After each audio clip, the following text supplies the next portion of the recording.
මේ ඉන්නේ මම මේ කාමරේ පැත්තේ ඔයා සාලේ හිටපු නැති හින්දා මොකද රස්සාවකේම කරනවද තාම රස්සාවන්න ගියේ නෑ මාමේ.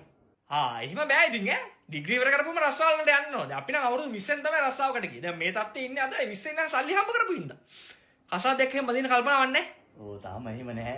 එහෙමනම් බෑ ඉතින් ඈ අන්තිමට ඉතින් බොන්න වතුර ටිකක් හරි දෙන්න ඉන්නේ ඒ ගෑණි තමයි. කොහොමනම් බෑ ඉතින් ඈ අඩුබඩු ගොඩක් තියෙනවා හදාගන්න. හොඳයි මං ගිහින් එන්නම් ඈ අපි යන්න හදන්නේ. මෙන්න මුනිදි යකෝ වෙලාව 10යි. කොහොම නිදාගෙන ඉතින් මේ ජීවිතේ සාර්ථක කරගන්න හම්බ වෙන්නේ නැහැ. දැන් රස්සාවකේම කරනවද? ඔව් මං ජොබ් එකකට ගියා මේ ප්‍රයිවට් කම්පැනි එකක. පෝ හරියන්නේ නැහැ. මොකක් හරි මේ අපි වගේ පෙන්ෂන් තියෙන රස්සාවක් කරන දැන් බලන්නකො මේ ෆුල් ආතල්ලෙක ඉන්නවනේ 60 පැනලත්. ඔහොම හරියන්නේ නැහැ. අනිත් එක මං අහන්න හිටියේ තාම මේ කසාදයක් බඳින්න ගෑනු ළමකෙම හම්බුන්නේ නැහැ. ඒක කොහෙද හම්බෙන්නේ? උඹ ඉතින් හොඳ රස්සාවක් කරන්නේ නැත්නම් ඉතින් කෙල්ලෝ කැමති වෙන්නේ නැහැ. මම යකෝ කසාද බඳ අවුරුදු 22කින් අවුරුදු 20න් අපි රස්සාවල් වලට ගියේ. එහෙනම් අපි යන හොඳේ සුබල උත්තරයක් ඒවා. මාමේ එන්න මං ඒත් බැලුවා මේ පරක්කු මොකද කියලා. මම මෙතන ඔයාට තේ මේසයක් ලෑස්ති කරා එන්න කැවුමක් කන්න. තේ මේස මොකටද පුතා කාමරවල? අවුරුදු මේසයක් අර ලස්සනට තියෙන කැවුම් කොකිස්පුර වල සාලේ නැද්ද?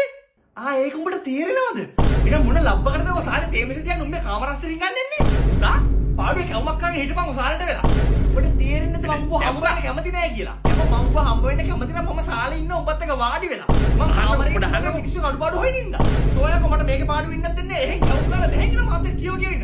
බලයන් බය යන්න කාමරේ එළියට. හැමදාම මේක සෝරි ආත්මක අවශ්‍ය. අයියා මාව ගන්නේ. Acabou.